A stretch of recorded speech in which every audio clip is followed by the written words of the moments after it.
Dumbledore is like, He's like, I would trust Hagrid with my life. He doesn't answer the question, but yeah, I would trust him with my life. Like, not that I would trust him with his babies, like, cause, like, he doesn't. He does. So did he say no, essentially, there? Like, and they're like, well, I trust him with mine. I'll leave that open to interpretation. Do with that what you will. I think so. But his heart's in the right place. Yeah. Okay. But Hagrid, he's on a flying motorcycle. When he lands, he is twice as tall as a normal man. He is 5 times as wide. And his hands are as big as trash can lids, and his feet are the size of baby dolphins. Okay, so... Absorb that. What you just told me, and it does go on to say that he borrowed the motorcycle. Bushy hair and beard. From Sirius Black. Yes. A regular-sized dude, I might add. Yes. So, I ride. You ride with me. James rides. Shantell rides. We all ride motorcycles. And there is no way a dude that big is going to ride what any of us would consider. And we both ride large bikes. There's no chance that he's going to fit on anything that we would ride. He's not riding it in the conventional sense. It's flying. But he is twice as tall as me and 5 times as wide. He might as well just fly with... Like, he's got umbrella. that thing underneath his knee, and he's maybe hanging onto the top with an arm at most. But that's all he's got on. Yeah. He's hanging on for dear life. Yeah, you're right. In my head, the motorcycle is, like, oversized with him. But you're right, it's not. Because then Sirius Black couldn't ride it. I guess I've superimposed the movie version of Hagrid into the book. Because I'm like, he's a big dude, but he'd fit. But no, the book's description, there's no way he's going to ride. He can't fit. And Sirius is not, like, a fully developed man either. He's, like, a young man at this point, too. This is true. Still a rebel, riding his bike. I just want everyone to absorb that, because Hagrid is a big motherfucker, and,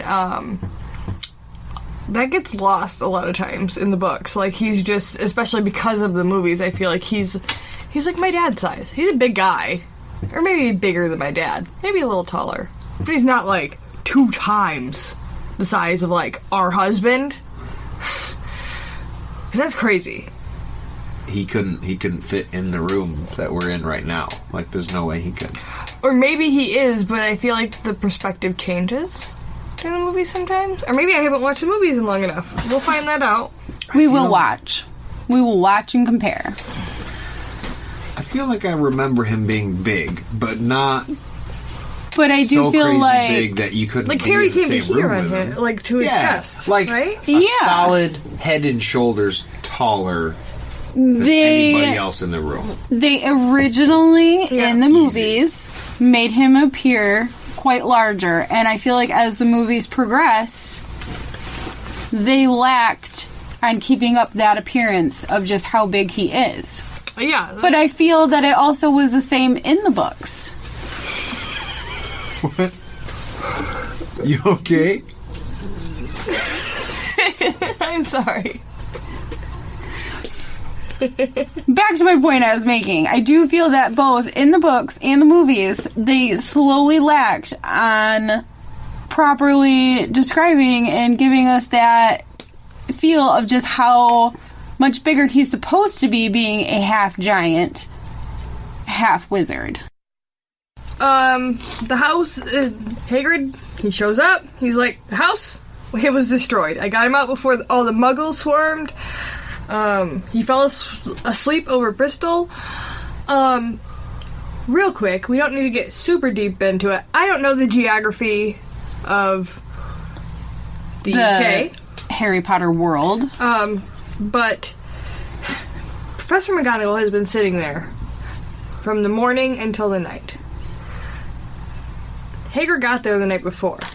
So, on his motorcycle, it took him, like, 24 hours to get from the Potter's house to Privet Drive. And I just... Maybe I'm, like, super off about the UK, but I feel like that's a really long time. Like, I feel like it shouldn't have taken that long.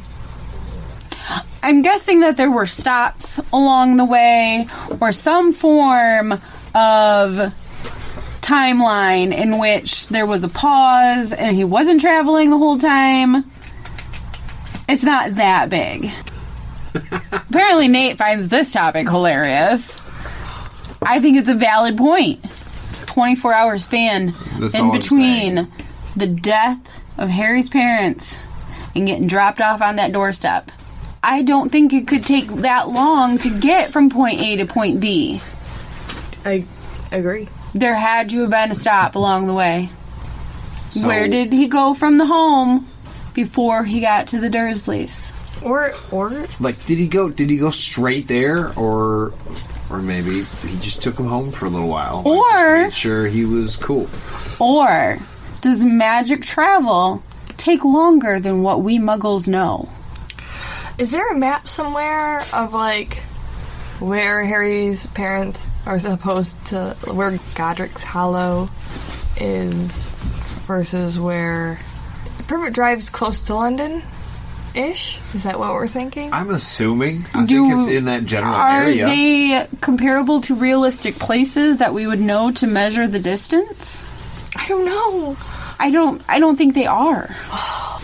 I'm gonna have to look into the geography of the UK and see how long it takes to get across the UK. I'm sure there are places it takes that long to get. I mean, A Michigan, where we are, to Florida is like 3 hours. Like, what are we working on? But Flying. if you were to cross the United States, it takes.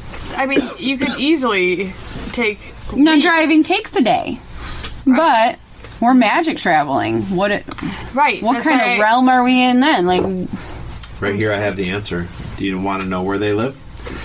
In the Muggle or non-magical world, the iconic house at 4 Privet Drive, Little Winging, Surrey, is actually located at 12 Picket Post Close, Bracknell, Berkshire, about 40 miles west of London.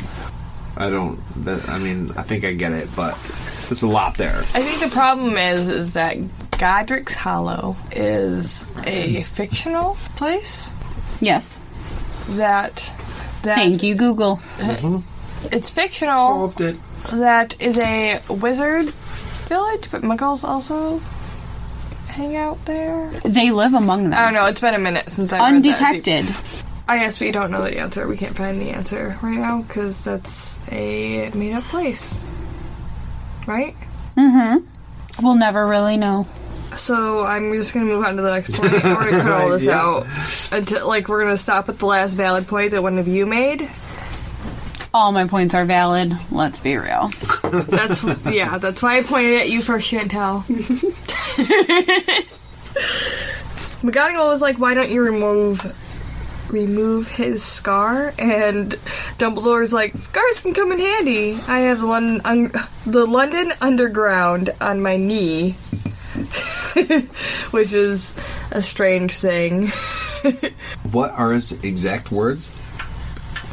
Or is that... She says, "Can't you remove his scar?" So he's got the power to remove scars? Because it doesn't really go into... We know McGonagall can transform from a cat to a person.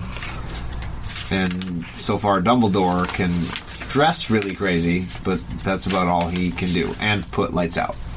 "Couldn't you do something about it, Dumbledore?" said McGonagall. "Even if I could, I wouldn't. Scars come in handy. I have one above my left knee that's a perfect map of the London Underground." And then he takes him from Hagrid. Oh, he's got a map of the London Underground. Yeah. What is that? Like the subway? Maybe? Is it the subway? It's I like think a train it could be. system, yeah. That makes sense to me. Yeah, it's Dumbledore, obviously. He knows shit. Dumbledore knows shit. He always knows shit. He knows shit before things are we know clicking. shit. I know, but now I know shit. I Dumbledore do know is shit. woke. He just knows. He does know. He does. He does know, though. But, for the purposes of this podcast, We don't know that he knows. Okay, anyways. We will get there. Yes. We will get there. Right now, he's just a dude in some purple. And then, and he's saying goodbye to Harry, just like Hagrid is while he's howling like a wounded dog. They are dropping him off to They're all crying. That's apparently what his scar looks like. It's like varicose veins. If you're listening, yeah. It is a little varicose veiny. I would be concerned about it. Yeah. Real big world. cluster of varicose veins, and it's kind of... Or spider veins. interesting that he would have a scar that looks like this, that he would identify with what it is I'm looking at. Because what I'm looking at does not remind me of a scar. But you think about, like, wizarding scars? Like, if he got, like, a wonky curse? A wonky... So if like he got blasted by some power... Right. That might leave I a gnarly imagine scar. it like a firework, kind of. So it would be like that, maybe? Alright, I can see that. Magic scars can maybe be a little bit like that. Like fireworks, maybe? I imagine. If you get, like... Like a nasty burn. Yeah, like a burn. And then Hagrid is like, I'm gonna take this bike back to Sirius, which makes Sirius even cooler knowing that he rides a motorcycle. Right. Yeah, but does the Sirius get his bike back? Does he? We never see it again. Well, he better. He's supposed to be in Azkaban. Oh, wait, what? Wait, what? Oh, no, we're not there. There's so much. There's so much. And they all say... Peter. Yeah. And then Dumbledore says good luck to Harry, even though he never checks on him for another fucking 10 years. He's never like, He hey. just lets it ride. Yeah. He's like, you might be dead. It's fine. Oh. But people all over the country were like, to the boy who lived. Did they know that it would be like that for him, or did they think that he would just grow up normal and boring? Did they think that he would just be normal? Did they know that he would be just treated so shitty? I don't think they... He left a letter. Right. That never gets read to him. That he never gets to see. I think that he... I don't think he knew. I don't think he had any inkling that it would go bad, but I also think that knowing what we know that Dumbledore knows and how great of a wizard Dumbledore is, the fact that he never looks at Harry and realizes how bad he's being, I mean, honestly abused, is... True. Pretty terrible. Regardless of whatever he has to do to and for Harry after this book, because we know a lot of things go down. Right. The fact that he doesn't even care to look and go, because skipping ahead, other people have contact with Harry that are in the magical world, and they aren't even nice to him. You don't find that out till way later, but I'm just saying, Dumbledore, even if he does have people watching him, doesn't do anything to improve Harry's lot in life. He does not care that he is being emotionally and physically abused until he gets to Hogwarts. And even after he gets to Hogwarts. That's kind of fucked. Well, I mean, were they reporting regularly? Or how close were these people? Like, were they like, okay, well, he made it to school today. I didn't see any bruises. He's fine. Or were they like, SWAT level, we're watching the house. We see everything and hear everything. I'm not saying you're wrong, though, because he had a pretty brutal upbringing. Really, nobody interfered. Nobody stopped it. It says he didn't go hungry.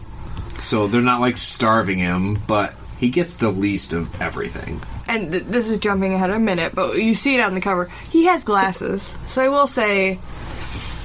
They took him for regular eye exams. Or at least at one time, he went to the eye doctor, which is, I mean, more than I would expect from what else we know about how they treat him. You know what? I never considered